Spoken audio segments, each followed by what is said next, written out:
Hello and welcome to another lecture.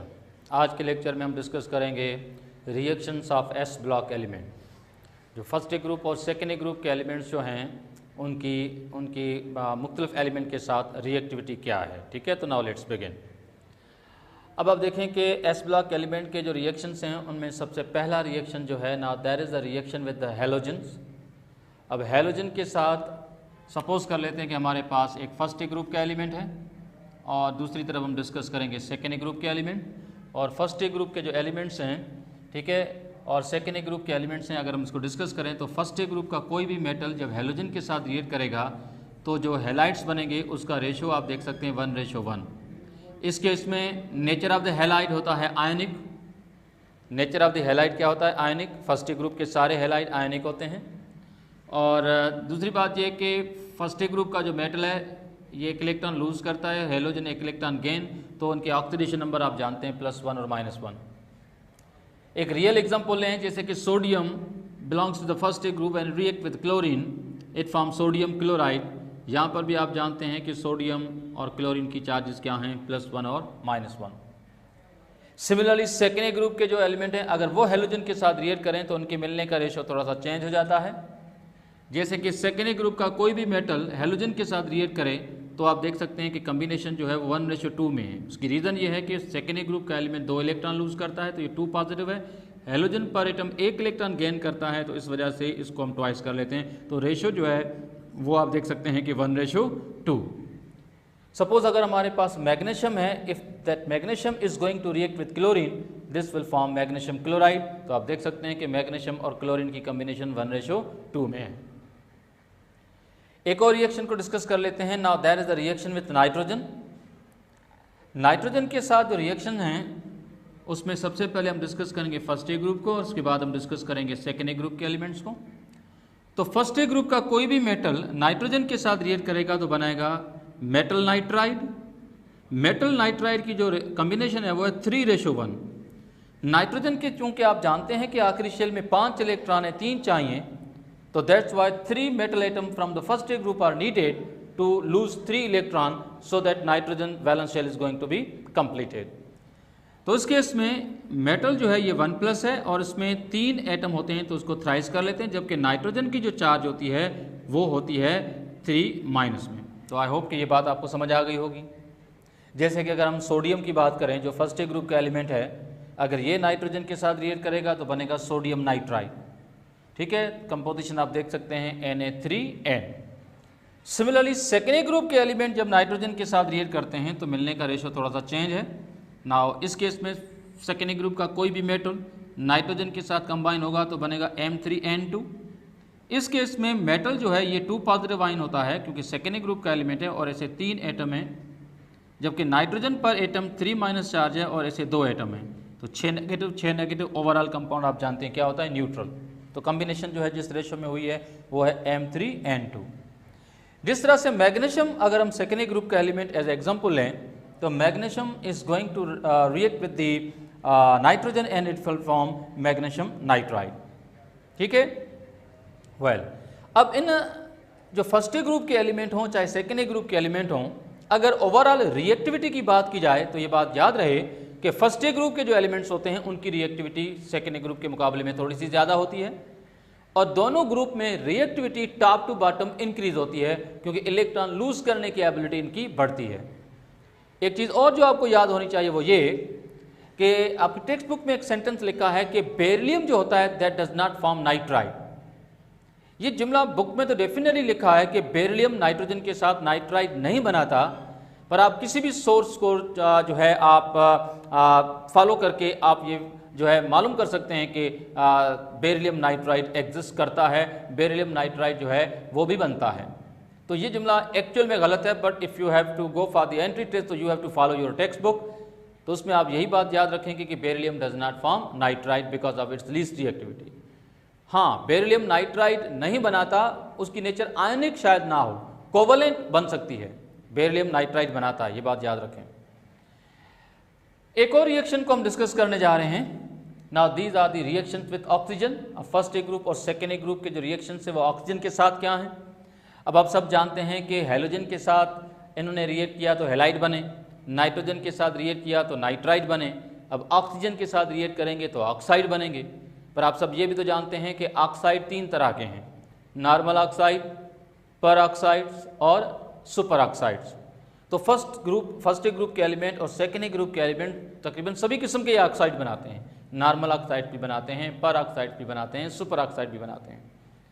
इनके oxide बनाने की टेंडेंसी यूँ है कि अगर नॉर्मल, पर और सुपर की तरफ जाएं तो टॉप टू बॉटम अगर देखें तो जो इनिशियल एलिमेंट हैं वो नॉर्मल ऑक्साइड बनाने की टेंडेंसी ज़्यादा रखते हैं, फिर आहिस्ता आहिस्ता उन एलिमेंट के पर ऑक्साइड बनाने की टेंडेंसी भी आती है, और जो लास्ट एलिमेंट होते हैं वो सुपर ऑक्साइड भी बना लेते हैं। पर सुपर ऑक्साइड फर्स्ट ग्रुप के बना लेते हैं, सेकेंड ग्रुप के नहीं बनाते।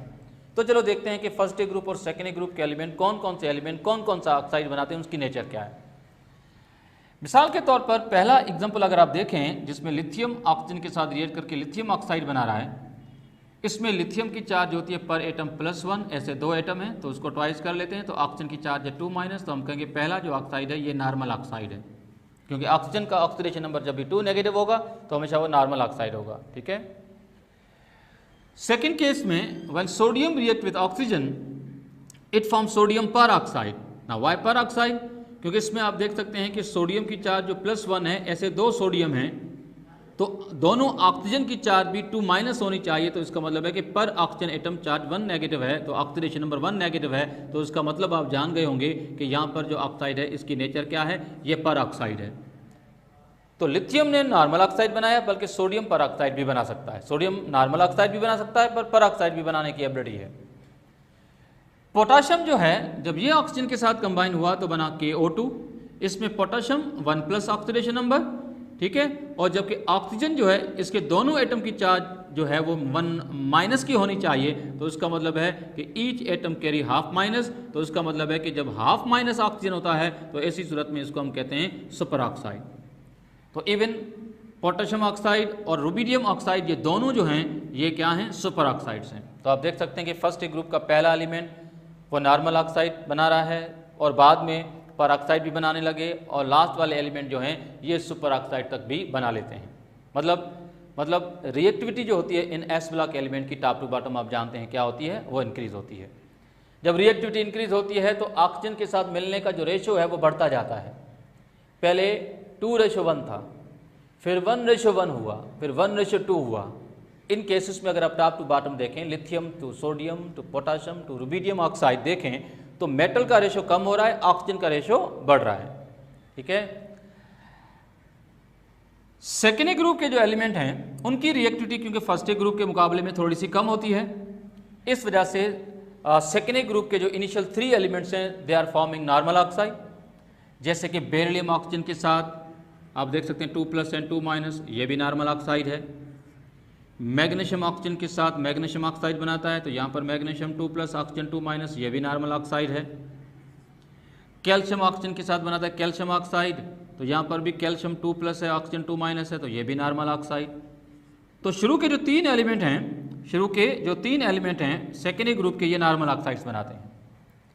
लेकिन स्ट्रोंटियम जो है इट कैन फॉर्म द पर ऑक्साइड। आप देख सकते हैं कि यहाँ पर स्ट्रोंटियम की चार्ज 2+ है और ऑक्सीजन दोनों की चार्ज 2- होगी, तो इसका मतलब है कि एक ऑक्सीजन जो है, एक ऑक्सीजन पे जो चार्ज होगी वो क्या होगी, वो 1- होगी। सो दिस इज द पर ऑक्साइड।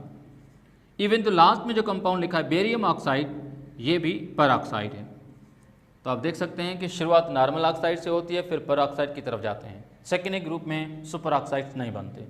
तो hopefully reaction with oxygen and formation of various oxide, ये बात आपकी क्लियर होगी। चलते हैं आगे एक और पॉइंट की तरफ। Now the reaction with water के साथ रिएक्शन करेंगे तो क्या क्या होगा। तो पहले हम डिस्कस कर लेते हैं कि फर्स्ट ग्रुप के एलिमेंट और फिर सेकेंड ग्रुप के एलिमेंट, इनकी रिएक्टिविटी किस पैटर्न से चलेगी।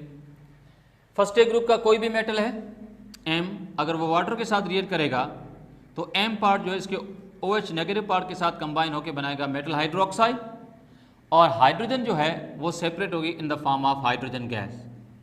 तो यानी कि फर्स्ट ग्रुप के एलिमेंट जो हैं जब वाटर के साथ रिएक्ट करते हैं तो बनाते हैं मेटल हाइड्रोक्साइड, और कौन सी गैस रिलीज होती है, हाइड्रोजन गैस।